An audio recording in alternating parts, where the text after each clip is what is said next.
Squid Game Season 3 pushes the boundaries of psychological horror and human morality to an even darker place.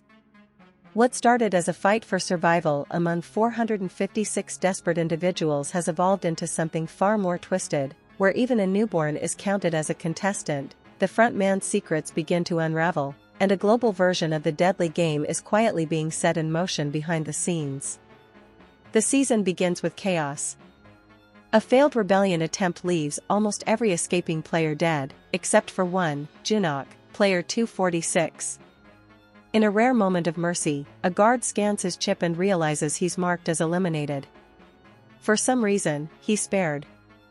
At the same time, another guard quietly tags a corpse as useful, hinting that organ trafficking is still a major part of the operation. One of the guards volunteers to assist in the operating room, hoping to gain favor with the higher-ups. Back in the dorms, players are stunned when one of the coffins suddenly opens. Inside is Gi-hun, still alive. Cho-hunja checks his pulse. A flicker of hope passes through the crowd. Meanwhile, detectives out at sea begin suspecting the ship's captain, after strange noises and missing people are dismissed too quickly. A drone operator disappears, and no one buys the excuse that he simply fell overboard. As Gi-hun wakes up, he learns how many contestants were killed. He's devastated, but the games continue. The guards announce there are only 60 players left, and the prize money has jumped to 39.6 billion won. Gi-hun lashes out, demanding to know why he was spared. In a moment of emotional breakdown, he walks straight into the line of fire, begging the guards to shoot him. His fellow players pull him back. From the control room, In-ho, the front man, receives a call from the ship's captain. He instructs him to delay the detectives at sea until the games conclude. Soon, a vote is called. But this time, the players vote in reverse order. Gi-hun refuses to vote, so his turn is skipped. Tension builds. Player 100 accuses Gi-hun of manipulating the game. Others start turning against him. A fight nearly breaks out. Emotions are raw, and trust is non-existent. In the operating room, the guard who saved Gi-hun pretends to support the illegal organ trade. But suddenly, she rips off her mask and opens fire, killing everyone involved. Her name is No Yul, and she confesses to her superior that she fled the north to hunt him down. She shoots him in the head and orders the remaining doctor to save Suk, who's barely clinging to life. During mealtime, players blame player 388, Gi-hun, for abandoning the group during an ambush. He was supposed to bring ammo, but never returned. Meanwhile, detectives Wook and Jun-ho continue investigating. Suspicion grows around the ship's captain, who was seen carrying a screwdriver late at night. Wook decides to stay behind to dig deeper, uncovering a criminal connection between the captain and the Squid Game recruiter. Then comes the next round. Players are forced into teams by pulling colored balls, red or blue. The red team must hunt and kill the blue team using knives. The blue team gets keys and chains to hide in locked rooms. But once a door is opened, it can't be closed again. The rules are cruel. A mother and son, Yeonha and Young-sik, are separated. Junhee, who is pregnant, begins to experience labor pains. Jima helps her, along with Cho-hunju, who vows to protect them both. Gi-hun confronts Gi-hun in a tense standoff, but lets him go for the moment. Meanwhile, player 44, Seong-yo, stirs more division. Namyu and Myeonji begin hunting together, developing a deadly rhythm. As the red team gains ground, Junhee slips and breaks her ankle. She gives birth during the chaos, with her allies shielding her. Just when they catch their breath, a red team player attacks, but Cho-hunju kills him. Tragically, she's stabbed from behind by Myeonji. But instead of finishing the job, he walks away after seeing the newborn, saying, "My job is done." Gi-hun finally corners Gi-hun. Rage boiling over, he strangles him with his bare hands, ending his quest for revenge. Elsewhere, Yeonha runs into her son, Young-sik, who admits he's been ordered to kill her or be killed himself. In an emotionally shattering scene, she stabs him before he can act.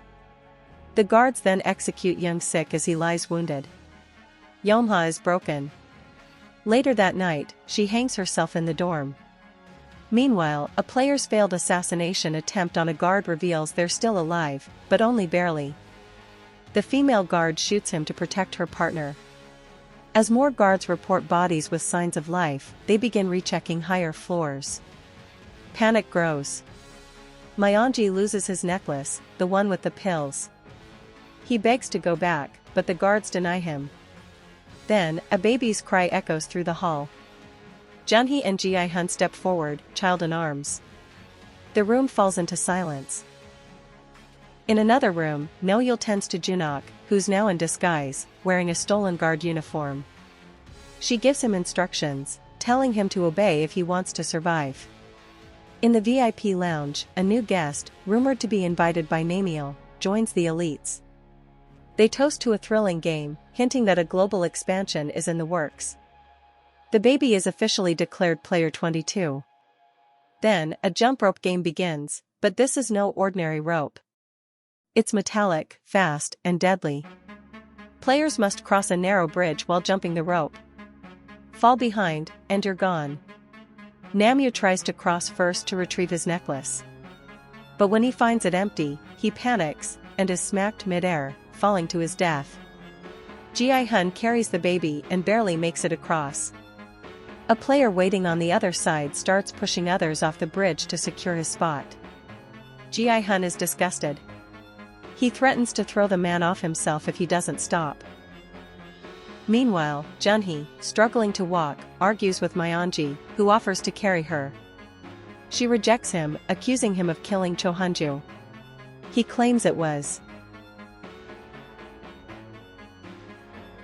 an accident, insisting he only wanted to protect them. Suddenly, player 96 attacks Gi-hun. The two fight furiously.